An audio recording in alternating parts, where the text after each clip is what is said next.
Welcome to part 2 of Battersea Poltergeist with my sister Becky. Hello.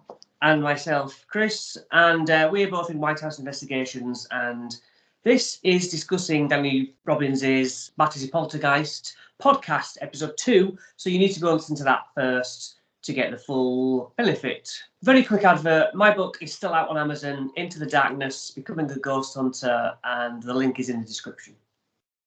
And it's fabulous. So, Chib, the investigator, suggests noises and bangs are meant to disorientate and test the residents. Would you agree with that statement? Yes. I don't know exactly which investigations you've been on of ours in the early days. Probably none that would resonate with pots and pans being thrown around. No. No. We do have had voices and objects moving, but I think we'll get back to that later on. But I certainly haven't dodged out of the way of pots and pans or whatever comes. I mean, that's the dream, though, isn't it? Yeah, that is a dream. I say that I'd be terrified, but being able to look back on something and say that happened would be so cool. I think you're much more ready for that at this stage than you used to be. Yeah, definitely. So the chair moves in front of the family. I believe it to be in the kitchen. And someone says, it's like it heard her. So there is that very much a physical sentience. Yeah. Yeah.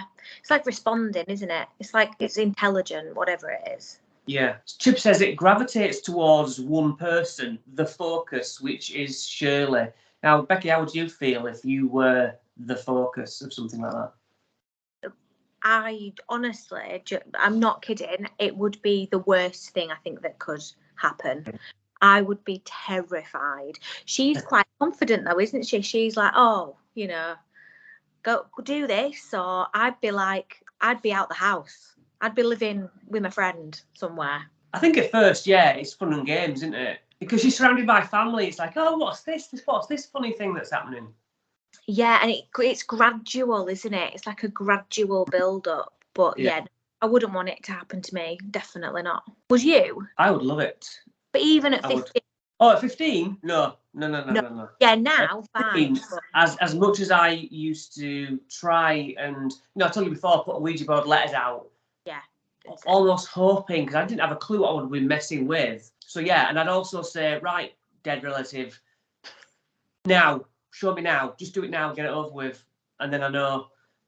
But it's like, horrible. Yeah. No. So the one with the most energy is the one that it acknowledges, which does make sense. I think you're right. Yeah, I think so. We've heard this before, haven't we? This tends to be the case. The focus tends to be teenagers. Yeah, very much so. Is ignoring the spirit an option, really? I guess, do you know what? It depends what it wants. Yeah. Is it just attention or is there something more sinister?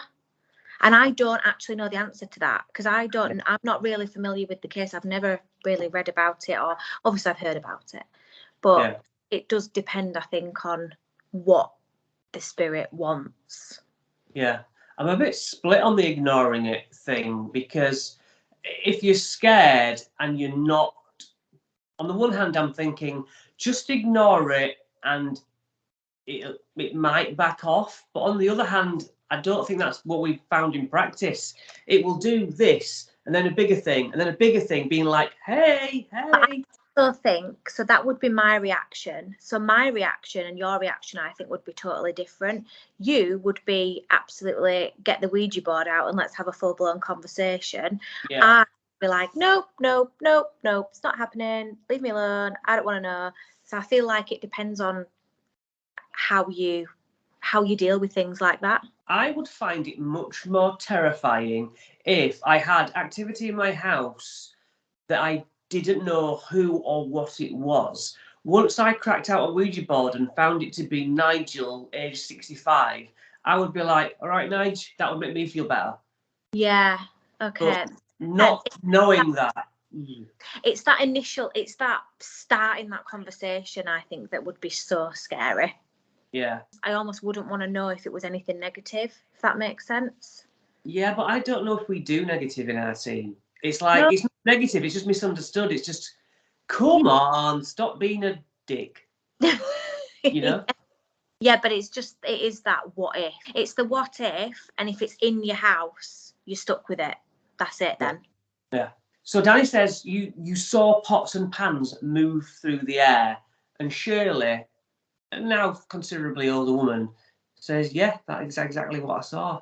Yeah. I mean, That mind is, blown. I mean, that you have to then surely have a different outlook on life then. That's it. Like, there's no... Well, yes and no, you say that, and I'm straight away thinking of me witnessing the footsteps, because that's the most amazing thing for me. And yes, that changed me from these things happen to I saw something that's impossible. But has my life changed? See, but then if you'd have seen a set of pots and pans flying through the air, would that be better evidence than hearing something? It would. Yeah, it would. Seeing, I think, is believing, genuinely. Yeah. No, you're right. I've made a mark here on my notes about Cavendish Court. I don't know if you were. I think you were at the investigation where we heard the footsteps, right? Yeah. Okay. I don't know if that was the exact one where we were on a very tall, big table, big heavy wooden table, and we were sort of table tipping, saying, "There's no way," and it was rocking. And this is I talk about a similar thing at old schoolrooms, but this was in Cavendish Court Cafe. Yeah. What used to be a train place, but that was the closest I got to seeing a physical, but we were touching it. All right. Yeah. But it was super solid, big super heavy. We were like, there's no chance. Yeah. And it rocked. Monday, the 12th of March, 1956. This is when our own mother lived in Battersea at the same time. Interesting. I did ask Mum, because this was in the papers. I know she was only 6. But you would think that in 10 years' time, there will still be a, did you know that in this town, you know? But I asked her when I first heard the podcast years ago, well, whatever it was, and she was like, no, I don't know what you're talking about. Really? Obviously, she was having her life, maybe, but, you know, just think that she was in the same city. Yeah. Town. Yeah. Place. Yeah, the fact that she was, potentially up the road or whatever. That's quite cool. Could have been her. Yeah. Could have been. She still wouldn't have believed it. Couldn't believe it. So Chib, bless him, he beds down sort of on the kitchen floor, I think, something like that. Long hours, days and weeks is absolutely unfathomable to me. And yet that's what he was doing, pen and paper, waiting and writing things down. Now, I like investigating, but I'll tell you something, I might do 3 nights in one place, but there'll be periods of that I'm goddamn bored. I've said to you before, lone vigils and things like that, it's not really... What gets to me is the boredom. It's not the fear. You know, if I'm sat here now in real time, I know it's like I've done it so many times, asking out and thinking, I'm just sat in a room and when I'm with my team, I feel much more engaged, like we might get something. When I'm on my own, I'm just like, no, what's going to happen? Yeah, see, and I'm the opposite again. I'm the opposite of that, because I think at least if something happens with the team around me, I've got some sort of protection there. Whereas if it happens on your own, you're on your own. And then that's a change at work, obviously, with footsteps, and I want that again now. Yeah. I mean, it'd be amazing if it could happen, and it's one of those, isn't it? It always happens when you least expect it. Yes. So Shirley just finds the whole thing perplexing. Why would a man give up his time to do this? And Chib sort of says that the nothing that you can hear is filled with the voices of the dead, desperately trying to make contact. And that's kind of my thoughts when we do the Ouija board. Yeah. I'm like, okay, they stood around, and essentially when we do protection, that's us switching on to that frequency to go, all right, guys, I'm listening. We're here. Yeah, we're here, ready to go. And we've had it before, haven't we, where you're on the board and you can tell there's 2 spirits trying to get their point across. It's like almost snatching it from each other. Yeah. Which is essentially when it's been like that, we ask them to form an orderly queue, and it's like they get about a minute of one thing, and then a new spirit, and then a minute of a different energy, and it's like, wow. sometimes we'll say what we look, get one person as a representative and get them to talk for you almost. Yeah. It's crazy that, isn't it? That we're like, look, guys, just sort yourselves out. Just chill. Yeah, chill. Who can read and write? Yeah. He says, wouldn't it be the most amazing thing to make contact? Which I completely agree with. I think even as a child, that was why I do what we do. It's like the thought of it's an alien life. It's the unknown. It's just like it's a miracle. I always describe it as a miracle. It is, yeah. So Chib's notes were claimed by Shirley's family, it seems, upon Chib's death. Not sure whether they asked for them, but Chib dies. They find a massive box of papers on that particular case and think, well, I don't want to burn them. I don't want to give them just throw it in the street. Yeah. Who the hell's going to want them? And you think, well, they were at the centre of this case. Maybe I get that. But even Shirley was like, I didn't want them. I didn't want them in the house. Yeah, it almost brings back all those memories, I suppose. If you've had a really negative time, you wouldn't ever want to sit and read through it again. No. That bringing up the past, really. Yeah. Shirley is like Liz Rich from The Witch Farm in that she's had her fill of the supernatural. She's like, I've lived it. I don't need it as entertainment. Yeah. Which brings me to thank the Uncanny fans on Facebook, and especially Renita Hancock. I am now Facebook friends with Liz Rich, and with the luck of the universe on my side, I'm going to get to sit down and have a chat like this with Liz as she releases her book. God bless her. So yeah, all of the Uncanny people on there, we love the show. We share the interest with Danny, and it's a great Facebook page for anyone seeing this who isn't on there. Check that out on Facebook. So Shirley wants to go to art school again. It's like the arts. Bill Rich from The Witch Farm, Creative and creative, yeah. So she was a popular child and lived a full teenager's life, and then the banging starts, as we heard in episode 1, and her life just from this point gets derailed for long enough. Yeah, her childhood's taken away, really. Yeah. I mean, we watched Most Haunted together, and that's not a patch on having you be at the centre of that. Yeah, I mean, Most Haunted, to be honest, when we first started watching it, was scary enough for me. I think I had night weeks the first time. Can't even imagine it, can you? No. I came from a time of watching Most Haunted and not liking crossing the front room with the lights off. I've gone from that to not bothered now. Yeah, see, I'm still... watching things like that still gets me. In fact, I miss being scared, I'll be absolutely honest. Yeah. Yes, that's why. That sounded a bit macho, and I don't mean it like that. I just mean it as a fact of I quite got a kick from the excitement, Yeah. Whereas now you want it to happen. That's why. Now it's not that I'm fearless. I'm bored. Yeah, you want the fear. Yeah. You want more fear. I'm like, give me it, scare me, and then I'll come back to you, Bex, and apologise. Then I'll be like, I don't want it now. Yeah, when you're running out the building. Yeah. Evelyn Hollow talks about the trauma of present-day Shirley and the way that the words she uses, and you can tell that she was terrified. Even Kieran acknowledges the fear that Shirley reflects on, but he also manages to plant the seeds that fear spreads between people without independently all witnessing a fearful thing. So true, yeah. When he said that, I completely I could name many a time when you can feel that fear spread.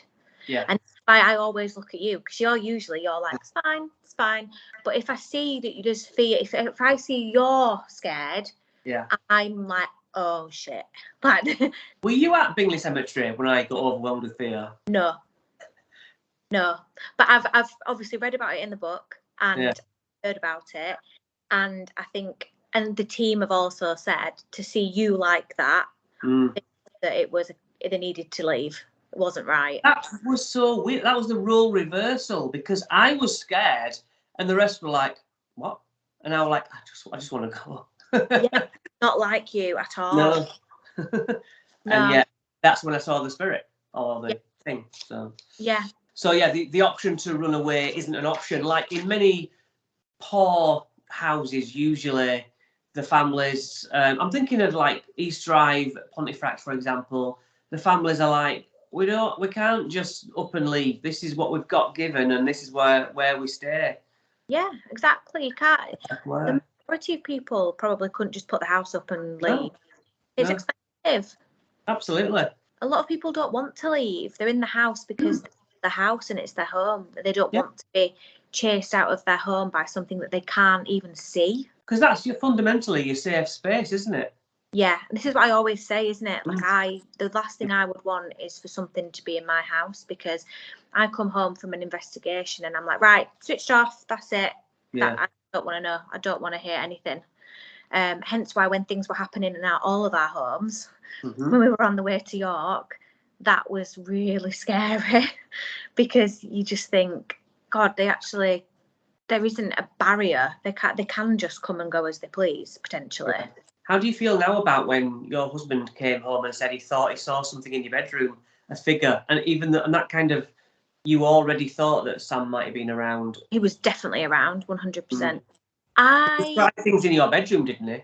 Yeah, so he knew. I didn't tell you guys anything, but we had a new sort of light and clock in the room, and James said, I swear the biggest skeptic, by the way, ever, just said, I swear I've just seen someone in the bedroom. And I hadn't said anything about Sam being in the house because I thought he'll think I'm an absolute nut job. But yeah, I was scared at first, but now I feel okay about it. And I actually feel that I don't mind because of what happened in the outcome. I feel better about it, and I wouldn't mind if that happened again. I feel like he's more of a protective spirit now rather than, I think, again, misunderstood. Yeah, the culmination of that for viewers is in our York Night 2 video, where we became friendly with a spirit who had hounded us. But anyway, most people watch, definitely. Yeah, most people know about that. Yeah. Right, in the flashback in the kitchen at breakfast, Shirley's glove flies from the floor and hits Dad in the face. And Dad himself says it flew from the floor. Yeah. He seemed to get a peripheral, or have earlier seen where the glove was, and it hits him in the face. Impressive. Pretty bold, brave, just of the spirit, 2 weeks later, pots and pans would come to float across the room, hover, and speed up in mid-flight. Now that is the difference between something being thrown and something being carried in it. Yeah. And that you could almost you could put the blame on somebody else for throwing something because it's a quick action and that's it. But it could be missed. But for it to hover and you watch it be carried across the room, that's a different kettle of fish. And after hovering, speeding up or being thrown from that point, it's impossible by modern standards. Yeah. Danny asks, and now fair play to Danny, he says, Shirley, is that what you saw? And she's like, absolutely is. Frightening. Yeah, and Danny's, sceptical, isn't he? He's got a good head on his shoulders. And I feel like you have to be. I mean, even I'm like, God, really? Yeah. Did you? Are you sure? But it's one of those where I think you have to see it yourself to believe it. You can't just. It's unimaginable. Like you can't fathom how it could happen unless you see it yourself. No. And I don't think there's anything wrong with that. I have no qualms. Seeing is believing, as you say. I know that all the tales that we have wouldn't or shouldn't make somebody believe. I'll tell you them, but don't believe it just because I say. Exactly. And I think that you can see, can't you, why people would be sceptical when they hear things that have happened. Of course. It sounds impossible. Yeah, of course it does. Because we know that it's not only impossible because not enough people have seen it and catalogued it. Yeah, definitely. So Dad's slippers would walk around the room on their own. How weird is that? I mean, that's quite funny in a way. Funny. Like I say, Shirley was chasing it. And scary again. I would not want to see that. It's quite eerie, really. It seems that Shirley is like, look at this, haha. Everyone else is like, don't, just weird. Adult, And is that her age again? Is it because she's young? Yeah, and you don't get it. You don't understand probably what you're dealing with. What is Donald? Who is Donald, do you think? At this point of the case? So I don't know. So how long have they been in this house? Do we know? Did they tell us that? Because to me, what I find strange is that if they've been living here for some time, this has just started happening. So is it an attack? The key turns up and it all hell breaks loose. But I feel like if that had been your family home for the last 5-10 years, where's Donald been? You know? So I don't know. And again, at the moment, you've got to be skeptical. Is it, I'm not saying for attention, but is it a teenager who's got this extra energy who, potentially doesn't want the attention? Or is it something more menacing than that? And is it more of an attachment? Is there something in the house that's attached itself to her that can't be seen or explained? I don't know. It's so difficult because we weren't there. So you maybe then would go along with an attachment she's picked up from elsewhere and brought home, not knowing. Maybe. But again, how often does that happen? I don't know. Look, we've had attachments, but we mess with paranormal. Oh, exactly. I was going to say we did silly things. Whereas, or is it Donald's always been there. He's always been in the house, but he suddenly has this energy with her being a teenager to now play with and take advantage of. Yeah, it's such a hard question. I don't know the answer, but she's adamant that it's not her, and you've got to kind of take that at face value, I think. Yeah. What do you think? What are your thoughts? Well, I've never really considered the attachment angle, but yeah, this case is dealt with in a certain way from a skeptical point of view, whereas we do have a different view on things. Things aren't as sensational to us. Yeah. The abnormal is kind of like, yeah, that does happen. Yeah. So yeah, the whole attachment seems completely possible to me.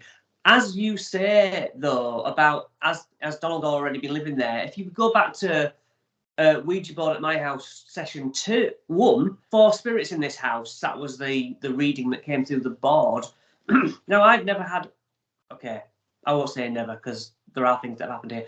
But generally speaking, this is not a haunted place where I've got 4 spirits living with me. Yeah. And don't forget, I've got my son here half the week. He's 15. He's teenage. Yeah, that's very true. And he's never really said anything. All he said, 2 things. He said to me, "Dad, did you call me? I'm sure you were just calling me." And I'm like, "Jacob, when I call you, you can't even hear me." And then when we were talking about ghosts on the couch, he leapt out of his chair, and I said, "What?" Because I was sort of saying, I remember saying about calling the spirits my mates. Because he was sort of like, well, watching a program. He's like, well, you'd have a different opinion on this, wouldn't you, Dad? And I was like, yeah, me and my mates. And then he got jabbed in the neck and he jumped up and he was like, I said, what? What's wrong with you? And he goes, I just got jabbed in the neck. And I went, what, like a muscle spasm? And he went, it hurt. I could feel it. And that is Jake's skeptical. He's very methodical, and he thinks about things from a science view, doesn't he? So the fact that he leapt out of the chair, that's interesting. It was about 3 weeks later that we were some other comment, and he was like, yeah, I personally don't really believe in the paranormal. And I went, who was it who got jabbed in the neck by a ghost? You know what I mean? Yeah. I'm like, blinkers. Yeah, no, that's that's interesting though. If you think that you've been told there's 4 spirits in the house, but they don't bother you. So whereas Donald has that been the case? So cut to High Wycombe, Buckinghamshire University experiment where Kieran does a fear experiment. He does some pre-tests on Danny, puts like heart rate, sweat, puts him in the VR. I mean, I've played Resident Evil 7 in VR, terrifying. So it does make you come out of there a bit shaken. So I know what it's like to think, look, it's a stupid computer game, and as soon as you put it on, your brain within 30 seconds just absorbs that's where you are, and you're not sat on your couch. Yeah. So Danny is obviously put through this fear. You know, I know what it's like. Zombies moving around over there, and you're like, well, I can't take this off. Oh my God! So and he screams, doesn't he? Good and proper. Yeah. Okay, that comes off. Kira's like, come through here. He's recreated the Hitchings living room, which is cool. That's so cool, yeah. Yeah. So, right, Danny, you just sit there for a bit, knowing that the psychological effect is like shaking, is like almost, he's so used to looking for the peripherals that now he is wired. And he thinks what I would think, kind of backward constructs it and goes, hang on, I know he'll be doing something because he wants the reaction. Yeah. So what would he be doing? He's either going to make me jump, or, as Danny thinks, that he's putting in like a low frequency sound or something. Low frequency sound, something like that. Yeah. So yeah, watching Most Haunted, watching the scary film, you don't just click off after, do you? No. You go around you might go for a wee, and for some reason you've got that sense that I hope no one's following me, and that's exactly what he's doing. Yeah. It's awful. You go up the stairs, I run up the stairs, and then I think, hang on a minute, running makes it worse. Just walk. It does. I think. Do you think you said I taught you that as a kid? Yeah, I know that you always used to say that. Don't run. If you run, it's far worse. Just walk. Yeah, because you can't go faster, can you? Yeah, exactly. Wally and John watching TV. John, the skeptic, is like, Shirley always seems to be around this activity, and of course he's thinking, you know, it seems like she's the one doing this because she's always present. Totally valid. Yeah. And then the screaming starts, and they run upstairs, and they see the bed sheets being pulled off Shirley. And John, God bless him, is like, get your hands out, let me see what you're at, because he's seeing the unbelievable and needs to rationalise it. Yeah. Show me your hands, and she's like, what? And then he sees the covers from the above and below. She hands out, arches up, and she's held 6 inches off the bed. So you would think that, you know, you asking the point, is your life changed? Let's see if John's life is changed from this point. Nina, if I saw something like that, I'd never get it out of my head. Yeah. Because you'd be constantly trying to rationalise, and I don't think you can. How can you do that? You can't. You've got to rewrite the rules, haven't you? Yeah. Well, thank you for watching, guys. Thank you for your time, Becky. And we look forward to seeing you in the next episode. Yeah, thanks.